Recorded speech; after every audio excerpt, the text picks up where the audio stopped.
Israel of certain defense articles and services. Senate Joint Resolution 26, providing for congressional disapproval of the proposed foreign military sale to Israel for certain defense articles and services. Mr. President, I ask unanimous consent that the Senate debate the motions concurrently with all other provisions from yesterday's order remaining in effect. Without objection.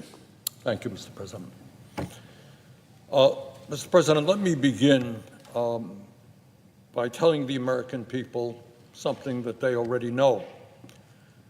And that is, as a result of the disastrous Citizens United Supreme Court decision, we now have a corrupt campaign finance system that allows billionaires to buy elections and to influence major pieces of legislation. That, I think, is not a secret to the American people. If you are a Republican and you vote against the Trump-Musk administration in one way or another, you've got to look over your shoulder and worry that you're going to get a call from Elon Musk, the wealthiest man in the world, and he will tell you that if you vote against what he wants, he will spend unlimited amounts of money to defeat you in the next election. That's not a great secret. That's what Musk has been saying publicly. If you are a Democrat, you have to worry about the billionaires who fund AIPAC, the American Israel Public Affairs Committee. If you vote against Israeli Prime Minister Benjamin Netanyahu and his horrific war in Gaza, AIPAC will punish you with millions of dollars in advertisements and in other ways to see that you are defeated. AIPAC's PAC and Super PAC spent nearly $127 million combined during the 2023-2024 election cycle, according to the Federal Election Commission. And I must confess that AIPAC has been successful. Last year, they defeated two members of the U.S. House who opposed providing military aid to Netanyahu's extremist government. Now, given all of that, I would hope that Democrats and Republicans who understand that they were elected to protect the interest of their constituents, not billionaire campaign contributors, would support the ending of Citizens United and would move us toward public funding of elections so billionaires could not continue to control the political and legislative process. Further, I would hope that both parties would move to end Super PAC funding in their primaries. Keep the Super PAC money, Musk money, AIPAC money out of the Democratic and Republican primaries. I would hope that that would be the case so that we can once again become a government of the people, by the people, for the people, and not a government run by the billionaire class. Mr. President, I trust that every American, and certainly every member of the Senate, understands that Hamas, a terrorist organization, began this terrible war with its barbaric October 7th, 2023 attack on Israel, which killed 1,200 innocent people and took 250 hostages. The International Criminal Court was correct in indicting the leaders of Hamas as war criminals for those atrocities. Clearly, Israel had the right to defend itself against Hamas.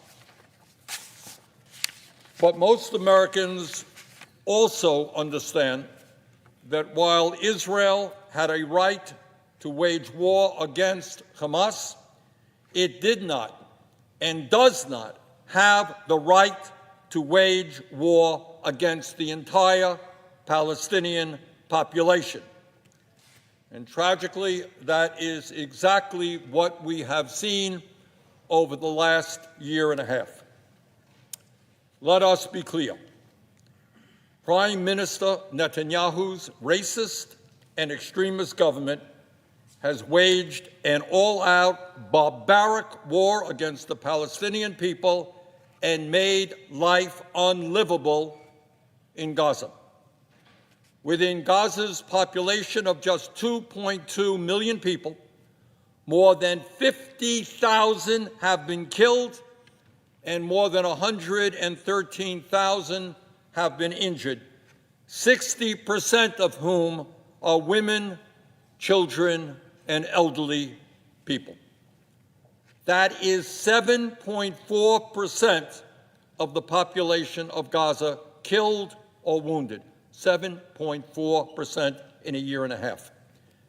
If those same percentages were applied to the United States in terms of a horrible war where our people were killed or wounded, it would mean that over 25 million Americans would have been killed or wounded. In total, since this war began, 15,000 children in Gaza have been killed, and today there are some 17,000 orphans. But it's not just the dead and the wounded. Israel's indiscriminate bombardment has damaged or destroyed 2/3 of all structures in Gaza, including 92% of the housing units, as you can see from this photo. Ain't a whole lot left. I don't know why they need any more bombs. They basically destroyed the entire area. Nothing much left to be destroyed. Almost no part of Gaza has been left unscathed. Most of the population now is living in tents or other makeshift structures. Mr. President, most of the territory's hospitals and primary health care facilities have been bombed, leaving virtually all Gazans without basic medical care. At a time when bombs are flying, people are being wounded. And think about what that means. I have met repeatedly with doctors, American doctors and others who have served in Gaza, and they are treating hundreds of patients a day without electricity, without anesthesia, without clean water, including dozens of children arriving with gunshot wounds to the head. I have seen the photographs and the videos. Gaza's civilian infrastructure has been totally devastated, including almost 90% of water and sanitation facilities. Most of the roads in Gaza have been destroyed or made impassable. Gaza's educational system has been obliterated. Children are not going to school. According to the World Bank, more than 2,000 educational facilities, ranging from kindergartens to universities, have been destroyed. Hundreds of schools have been bombed, as has every single one of Gaza's 12 universities. And Mr. President, there has been no electricity in Gaza for 17 months, no electricity. Put simply, Netanyahu and his extremist government have killed or wounded over 7% of Gaza's population and has turned Gaza into a wasteland unfit for human life. That is what has been going on over the last year and a half. Mr. President, in terms of where we are today, right now, the Netanyahu government broke the ceasefire 2 weeks ago, endangering the well-being of the remaining hostages held by Hamas. Further, in the last 2 weeks, they have intensified their assault against the Palestinian people. According to UNICEF, since Netanyahu broke the ceasefire, More than 1,000 people have been killed, including over 300 children, and more than 600 children have been wounded in the last short period of time. UNICEF says that most of these children were killed while sheltering in makeshift tents or damaged homes. Just in the last 24 hours, 97 more people have been killed in Gaza. Since Netanyahu broke the ceasefire, even more aid workers, the people whose job is to try to help people who have been wounded or hurt, more aid workers have been killed, putting the total of over 400. 400 aid workers have been killed since the war began. Earlier this week, the United Nations announced that they have recovered the bodies of 15 emergency aid workers who were killed by Israeli forces while wearing their emergency responder uniforms and then dumped into a mass grave in southern Gaza. They were buried alongside their destroyed emergency vehicles, clearly marked ambulances, a fire truck, and a UN car. Mr. President, with the resumption of bombing, hundreds of thousands of Gazans are once again being forcibly displaced by bombing and evacuation orders. This week, Israeli authorities issued displacement orders for most of Rafah, where about 150,000 people were estimated to be sheltering. Think about what all of this means in human terms.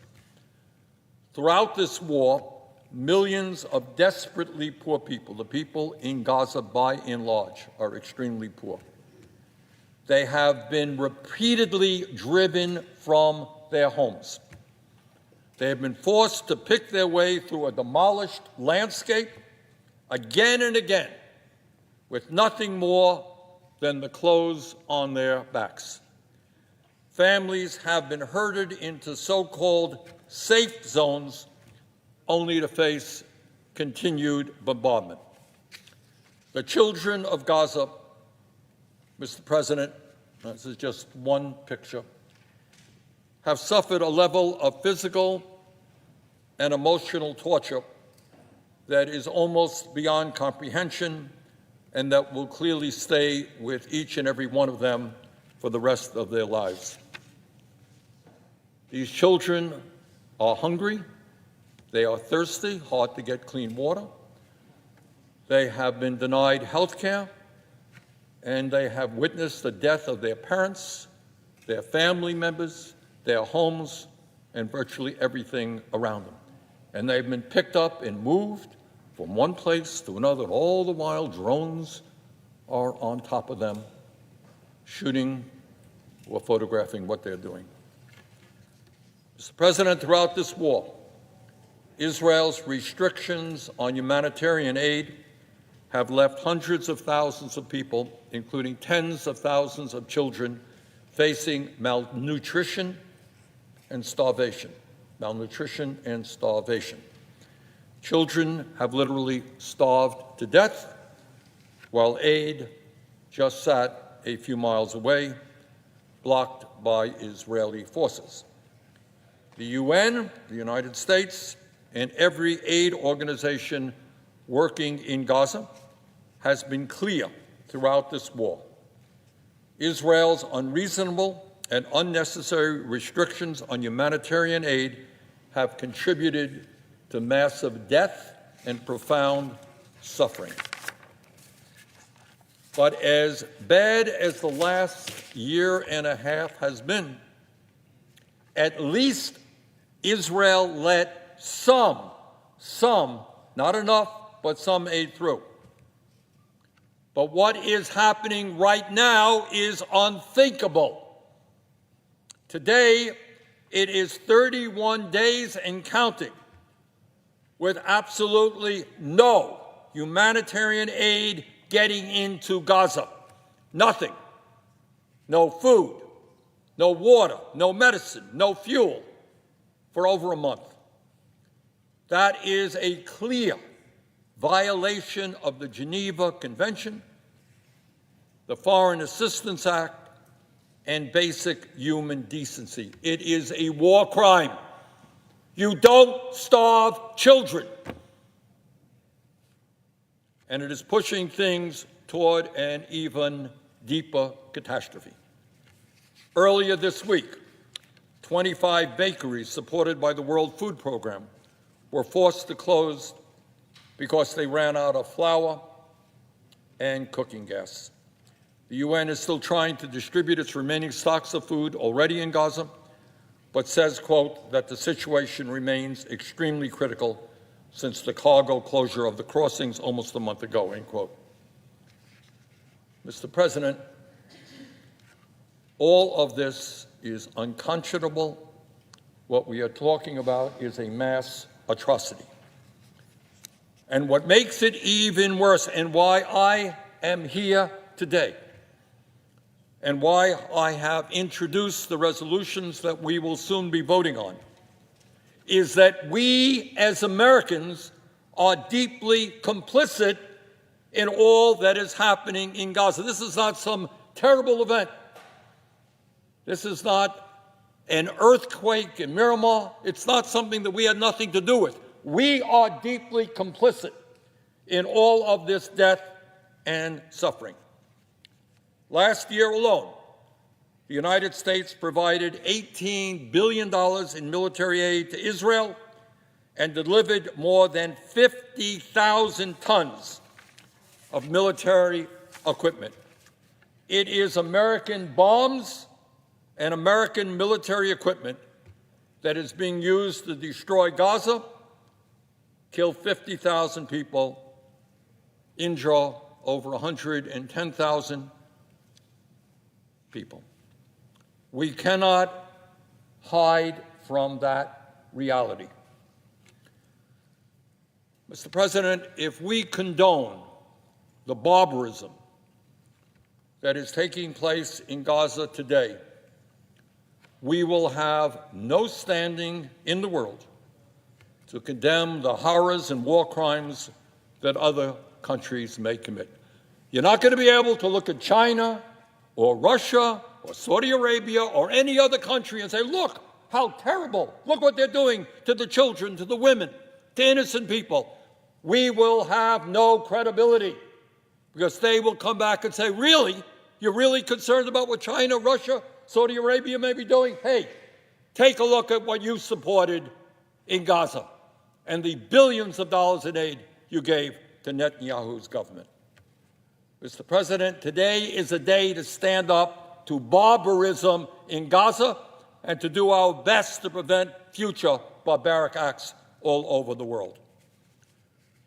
It is no secret, Mr. President, to anyone how these U.S. weapons have been used. Israel has bombed indiscriminately, killing civilians, journalists, a whole lot of journalists have been killed, paramedics, children, and humanitarian workers in record numbers. They have used massive 2,000-pound bombs in densely populated Gaza, despite the fact that studies show that 90% of victims of explosive weapons used in a populated area are civilians. These bombs have a blast radius of more than 350 meters, yet Israel has dropped them into crowded apartment buildings, killing hundreds of civilians to take out a handful of Hamas fighters. All of that is illegal and immoral and against American law. The Foreign Assistance Act, which is what we're talking about today, and the Arms Export Control Act, what we're talking about today, are very clear. The United States cannot provide weaponry to countries that violate internationally recognized human rights or block U.S. humanitarian aid. According to the UN, much of the international community and every humanitarian organization on the ground in Gaza, Israel is clearly in violation of these laws.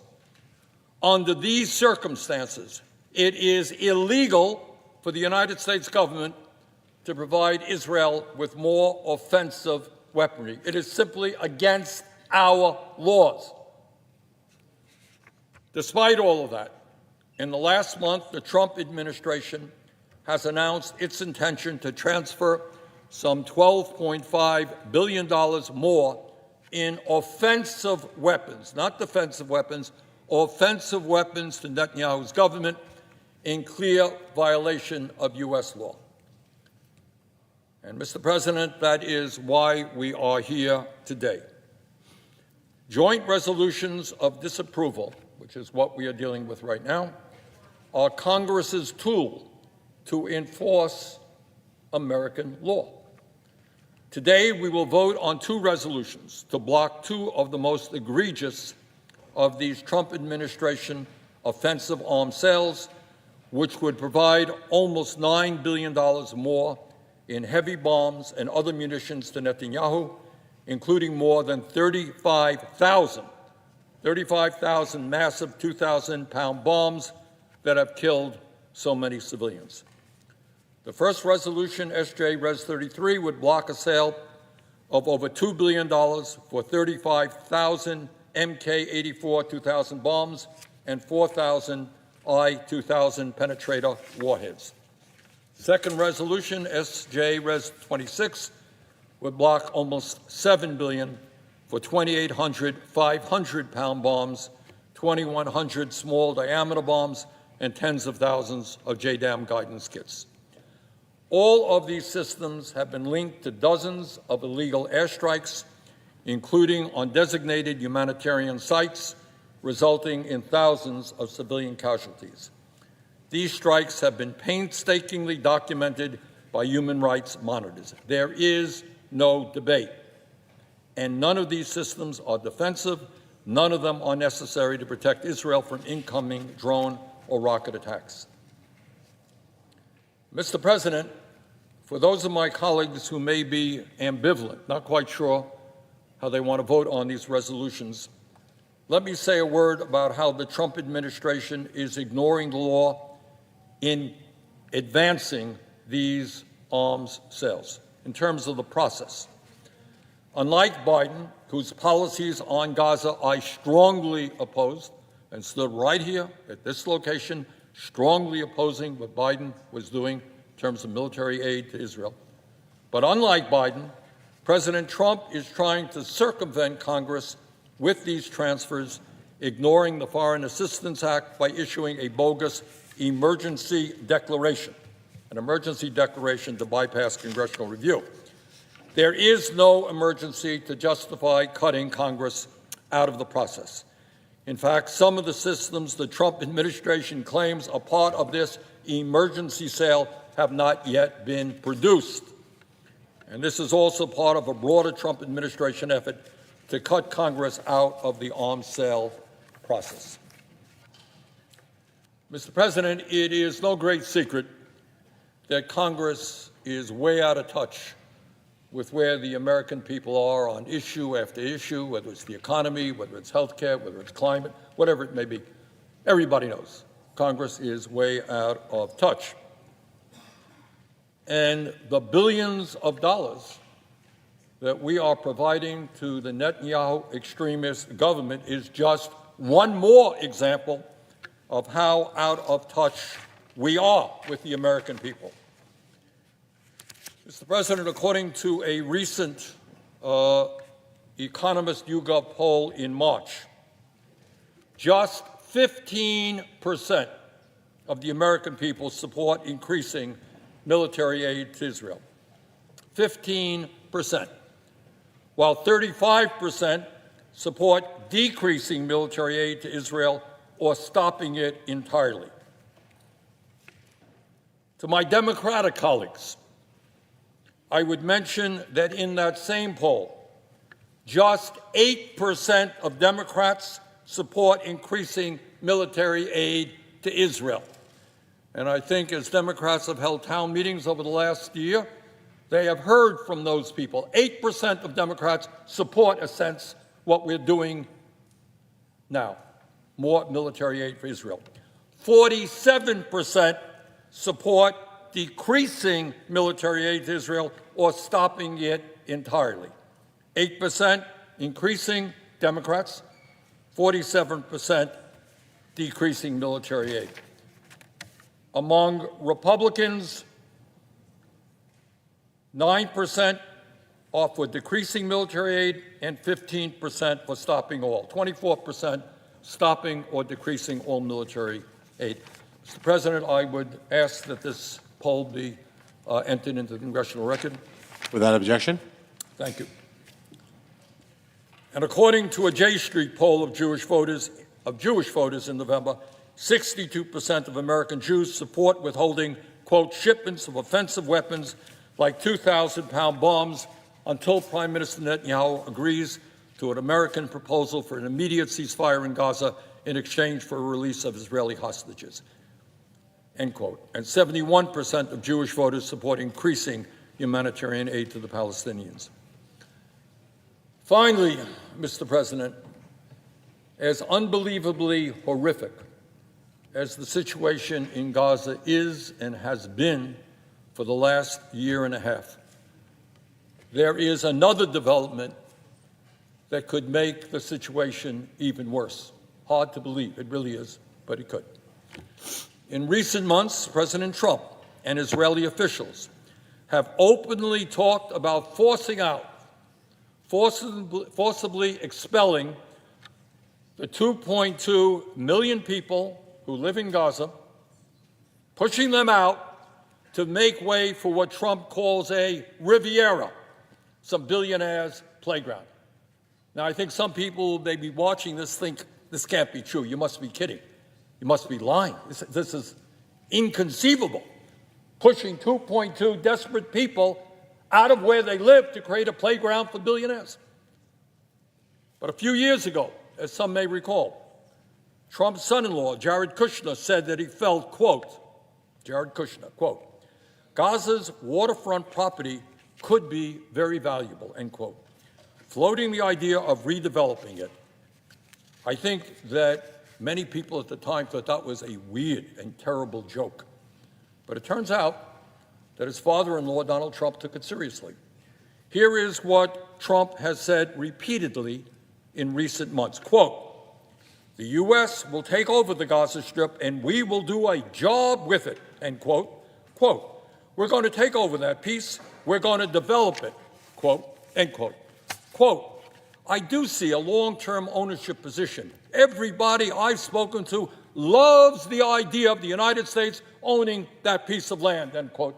Guess he didn't speak to too many Palestinians who live on that land. On Truth Social, Trump wrote, quote, the Gaza Strip would be turned over to the United States by Israel at the conclusion of fighting, end quote. What about the Palestinians who have lived in Gaza for their entire lives? Trump said, quote, I don't think people should be going back to Gaza. They live like they're living in hell. Gaza is not a place for people to be living, end quote. Gaza could become, quote, again, Donald Trump, the Riviera of the Middle East.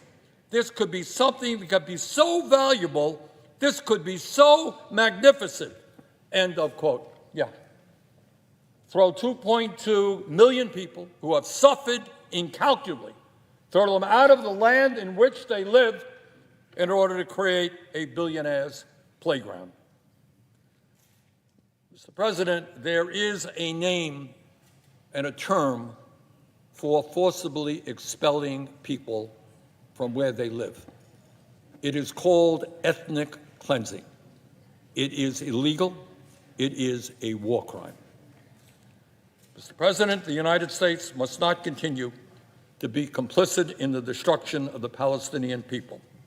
History will not forgive us for this. The time is long overdue for us to tell the Netanyahu government that we will not provide more weapons of destruction to them. Instead, we must demand an immediate ceasefire, a surge in humanitarian aid, the release of the hostages, and the rebuilding of Gaza for the Palestinian people. For all of these reasons, I urge my colleagues to vote yes on these two resolutions, which would prevent illegal and immoral arms sales to Netanyahu, would uphold congressional power and the rule of law, and would protect innocent life. With that, Mr. President, I would yield to the senator from Maryland, Senator Van Hollen. Mr. President,